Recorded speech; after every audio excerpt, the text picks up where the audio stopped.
Pero sucede, gracias, pero sucede algo muy importante, que cuando pasan las pruebas, el enemigo hace hasta lo imposible porque no nos acordemos de esa posición que tenemos tan privilegiada, que es a un lado de Jesús en el trono de Dios. Nosotros tenemos que aprender a tomar autoridad. Nosotros tenemos que creernos lo que ya somos en Dios, en Cristo. Dice la palabra de Dios, actúa en un corazón que cree. La palabra de Dios se hace viva en un corazón creyente.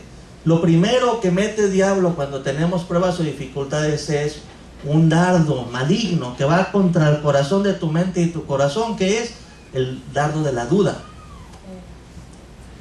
y de la incredulidad.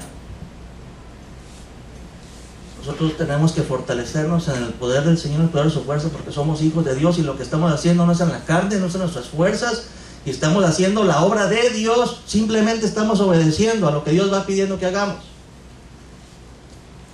Y les quiero leer un pasaje para que vean por qué tuvieron esa prueba el pueblo de Dios. ¿Por qué tuvo esa prueba de que Amalek se les enfrentó? Busquen ahí en Deuteronomio, capítulo 25. Es un poquito más adelante. Luego sigue Levíticos. Si usted puede apegarse a uno de los nuevos hermanos, péguese para que le ayude a encontrar esa cita. Es Deuteronomio 25, capítulo 25, versos 17 y 18.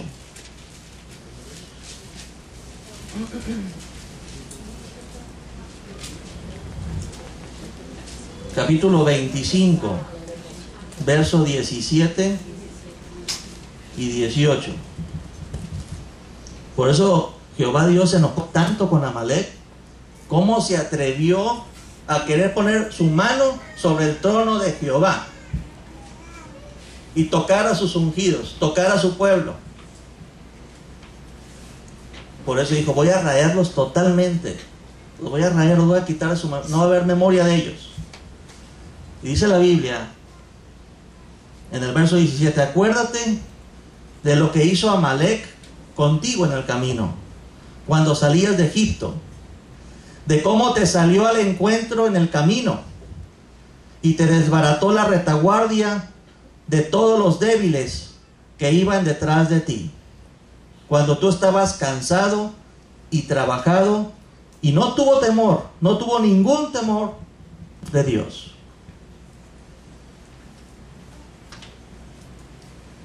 ¿Cuál es la razón por la cual fue atacado de esa manera el pueblo de Dios?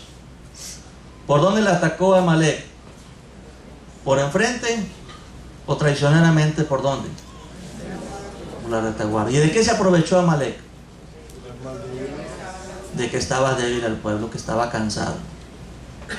Por eso el Señor siempre nos dijo que no debemos siempre de orar, siempre debemos de hacerle caso a Cristo, debemos de orar siempre y no desmayar, porque a veces las pruebas y las batallas de los amalecitas y de todo aquello que se opone a que usted siga avanzando, que siga creciendo el pueblo de Dios, que se siga multiplicando, todo aquello que se opone muchas veces es por un descuido también de nosotros. Pero tenemos una maravillosa noticia, hermanos, que Dios es fiel. Dice la Biblia en 1 Corintios 10, 13, que no nos ha sobrevenido ninguna tentación, ¿sí?, que no sea humana, que sea más allá de nuestras fuerzas,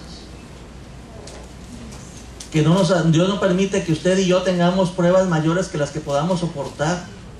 Hasta ese nivel cuida a Dios a su pueblo, y de toda prueba, de toda lucha, de toda batalla, a veces quizás por nuestra propia debilidad, por nuestra propia descuido, por nuestra propia quizás pereza, flojera, indiferencia, por puertas que dejamos abiertas nosotros, y casi siempre son donde no estamos viendo, que es en la retaguardia, pero aún así esa prueba es para bendición del pueblo de Dios, porque dice la palabra que juntamente con la prueba Dios te da una salida espiritual para vencerla. Aún en esas pruebas Dios permite esa oposición para entrenar a su pueblo y que salga cada vez más fortalecido más victorioso. Por eso dice la Biblia que somos más que vencedores en Cristo Jesús. Y al ver cómo se enfrentó a Amalec y cómo se aprovechó, no tuvo temor de Dios, no tuvo temor del pueblo, se aprovechó de los que estaban débiles. Pero a mí me gusta mucho la enseñanza que está dejando el Señor hoy a su pueblo. Primero que nada, para enfrentar esa lucha y esa batalla que ya estaba en puerta, tiene que haber un grupo de personas, varones valientes, varones que eran adultos, ¿sí? Y que tenían que estar en el valle. Tenían que estar en el valle haciendo uso de sus armas, siendo diestros, poniendo todo el corazón en la batalla bajo el liderazgo de Josué. Pero al mismo tiempo tenía que haber otro grupo de hermanos, quizás los que no iban y que no estaban diestros para la batalla, pero había lugar también en la cumbre para que los demás estuvieran orando al Padre, orando a Dios, intercediendo para que Dios usara de una manera sobrenatural al pueblo de Dios para vencer a sus enemigos. En la primera batalla que vimos, que es la de Egipto, que es la de los egipcios que fueron derrotados, el pueblo no movió ni una arma, no aventó ninguna flecha. En la primera batalla Dios se hizo cargo de todo. Dios fue el que se encargó de derrotar de manera maravillosa y sobrenatural a los enemigos del pueblo de Dios y de Dios. Pero en la segunda batalla, en esta, Dios dijo, ahora es tiempo de que aprendas a luchar, pero aprender a luchar bajo la autoridad de Dios, aprender a luchar en el Espíritu, ser valientes. Y en esta segunda batalla, el pueblo tuvo que dividirse en secciones, unos resguardados, otros luchando en el valle y otro bajo el liderazgo de Moisés en la cumbre de la montaña, en la cumbre del collado, orando, levantando sus manos y orando a Dios. Para demostrarle Dios al pueblo que más que por nuestras habilidades y más que por nuestra sabiduría y más por los recursos que tengamos y nuestra inteligencia, las batallas del pueblo de Dios son vencidas con la oración. Les demostraba al pueblo que cuando Moisés levantaba las manos de manera así en ese momento aparentemente sorpresiva, el pueblo iba venciendo en el valle. Y de manera que cuando bajaba las manos Moisés, era ilustrativo de cómo era tan impactante la necesidad de orar, que cuando bajaba y se cansaba Moisés, en ese momento los amalecitas iban venciendo a los judíos. ¿Qué nos quiere enseñar Dios con esto?